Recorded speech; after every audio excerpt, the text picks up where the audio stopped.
Now, a few weeks back, I was watching a new series that had come on Netflix, and I think it's called History 101. And what they do in this TV show is they take different topics and do an episode on each one. So we had one about the space race, I think there's one about plastics, there was one about genetics or DNA or something like that, and then there was an episode about China. Now, the Chinese one caught my attention, probably because of all the riots that's going on at the moment in Hong Kong and all that.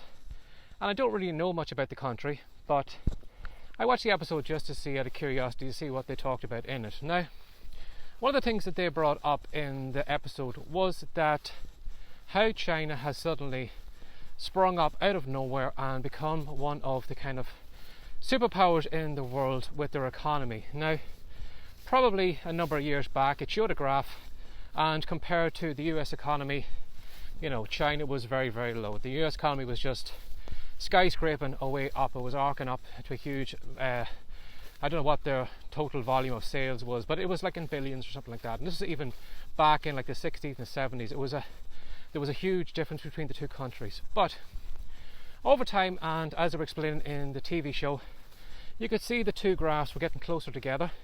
You could see China was suddenly arcing upwards, and they were following the same kind of incline that the US sales market was making also, and in some cases they were actually probably growing even faster than the US in some cases on the graph. Now, how did this happen? Well, when it came to the recession, the big recession probably in the US, and also over here the big kind of mortgage recession we had, where people had taken loans out that they couldn't afford and were given mortgages that, you know, they hadn't the money to pay off, and the whole kind of thing fell apart. And the whole banking crisis, it was just a complete nightmare all over the world. But it affected a lot of places, and it also affected China as well. Now, what China did was very clever in that they didn't look outward for help. They closed up their borders. They had a lot of factories that probably were making toys, making clothes, making things for the West at the time, but because the West had no money and couldn't afford to buy the products, you know, those factories were lying idle, the number of orders were going down, and it probably came to a stage where some of them were probably closing because it just wasn't worth keeping them anymore, because nobody wanted the products that they were making. But what China did was it looked inward. It closed its borders and it took over its own factories, and rather than creating products for the West or for all the other countries, it started creating them for itself.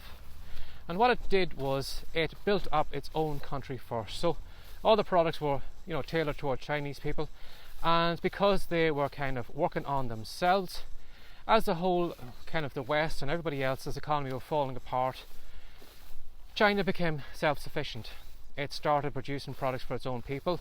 I don't know, maybe cars, clothes, or whatever it was. I'm not too sure what all it would need, but it started taking care of itself first.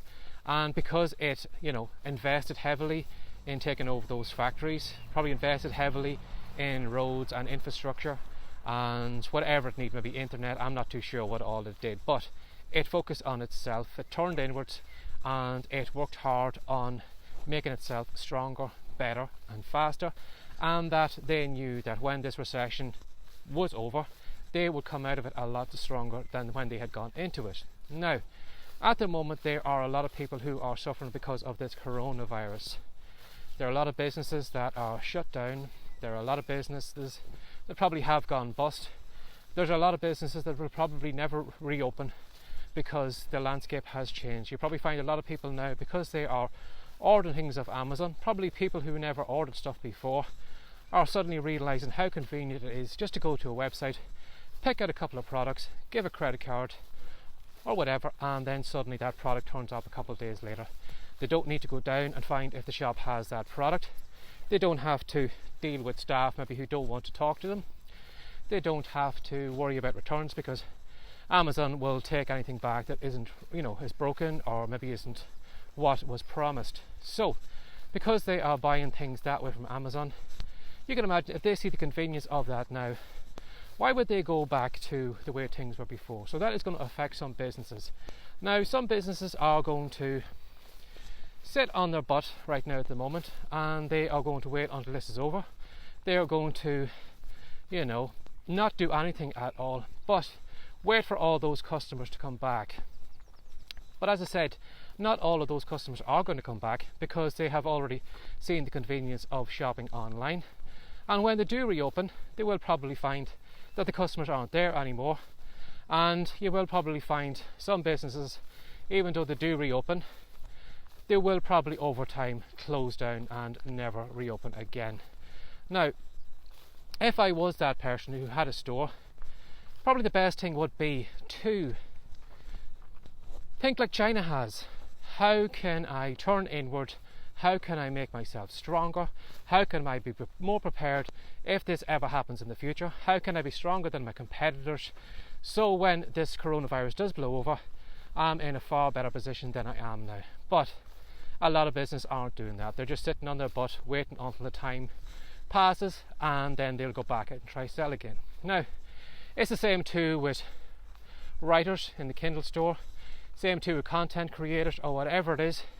A lot of them are probably affected because people don't have the cash anymore, they can't buy their products, and their sales are probably going down. So again, like those people in the stores, they're sitting on their butts right now, doing like next to nothing, probably just sitting, waiting for this to blow over and expecting everything to be okay in the future.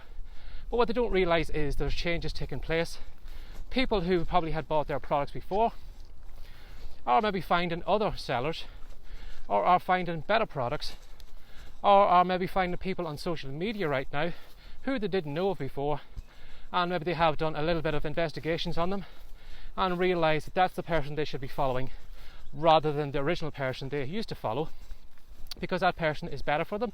They may be cheaper than them, they may be a better teacher, they may write better books, and as I said, that writer who is sitting on the butt right now, or the product creator, is going to find that that audience isn't going to come back when this is over. So I want you to think like China is. If you have been sitting on your butt, not doing anything to make yourself better, how are you going to be any better off when this is over? You know, at the moment I have probably spent more on courses than I ever have before, and the reason is because I want to be better coming out of this. That's another reason why I am doing all these videos, because I want to be better coming out of this. I want to be a better speaker, I want to come across better in videos, and I want to have a huge amount of content out there so people can find me right now, rather than sitting and waiting until the perfect time when everything is over and then start producing the content. So the best time to take care of yourself and your business is right now, even though you may be hurting. You know, think like China did. How can you make yourself better? How can you spend more money on yourself right now? Educate yourself better.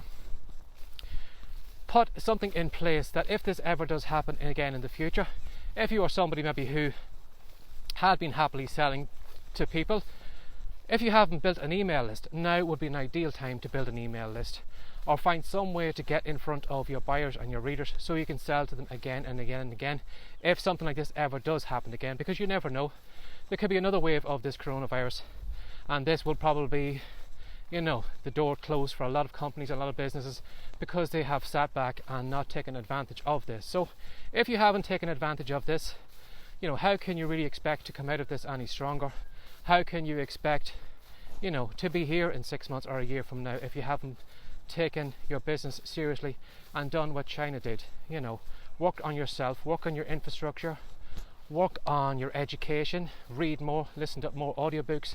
There's tons of great content out there on YouTube, podcasts, all that different thing. Even if you are broke right now, there's no reason why you can't fire up YouTube, and instead of watching those cat videos or those videos of people falling over, watch a good video on copywriting, or watch a good video on podcasting, or motivation or inspiration. All that content is there, and if you don't have the money, there's no reason why you can't make use of it.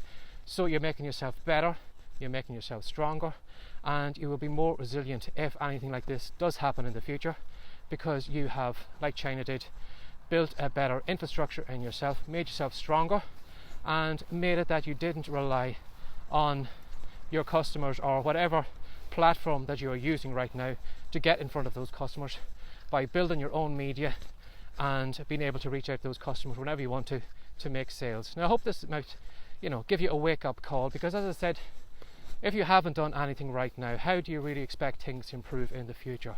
You need to work on yourself. You need to make yourself better. So if anything like this does happen in the future, you're well prepared for it. So give that some thought in your business. So as always, if you would like to ask me a question, or if you would like to know more about me, you're very welcome to do a Google search for writecom.com. That's WRITECOME.com, and you'll find the podcast, you'll find the videos, you'll find all my articles and blog posts, and you'll find all the courses I create and what I do, and hopefully I may be some help to you in the future. So as always, thanks for sharing your time with me again today, and take care and have a great day. Bye bye.